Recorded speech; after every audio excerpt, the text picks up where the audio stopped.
CAF Maurice vous souhaite la bienvenue sur sa chaîne. Aujourd'hui, on va poursuivre avec la suite de notre documentation, 3e partie. Bonne écoute.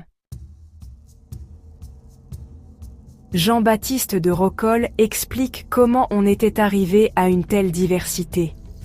On eut tôt fait de reconnaître les Africains, ou Éthiopiens comme on les appelait alors, dans les descendants de Cham.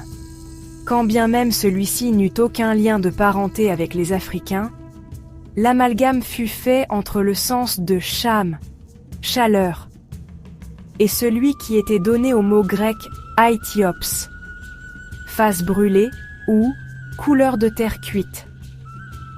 Les anciens Africains de barbarie furent tous idolâtres, adorant le soleil et le feu, comme les Persans jusqu'en l'an de grâce 349 ou 387 de l'ère de César, auquel temps ils se firent chrétiens, mais non tous catholiques.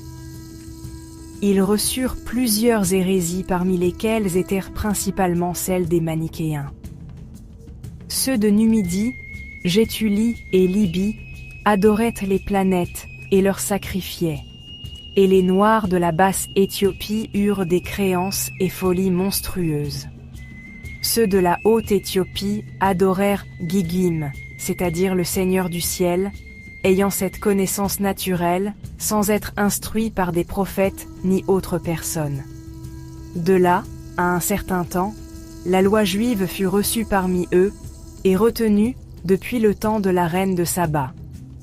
Cette loi juive fut aussi publiée parmi quelques peuples de la basse Éthiopie, et les uns et les autres la retiendront, jusqu'à ce que Judica, eunuque de la reine Candace, instruit par l'apôtre saint Philippe, leur prêcha la foi, tellement que plusieurs de ces royaumes devinrent chrétiens.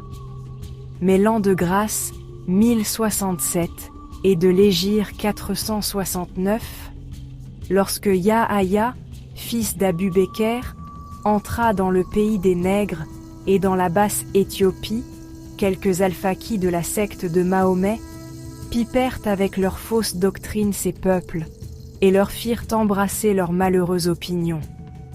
Dieu ayant permis que Mahomet sème dans le monde ses erreurs et ses impunités, les Arabes, qui épousèrent son parti, étaient venus fondre en Afrique environ l'an 637, établirent cette maudite secte et sa tyrannie, et exterminèrent la religion chrétienne.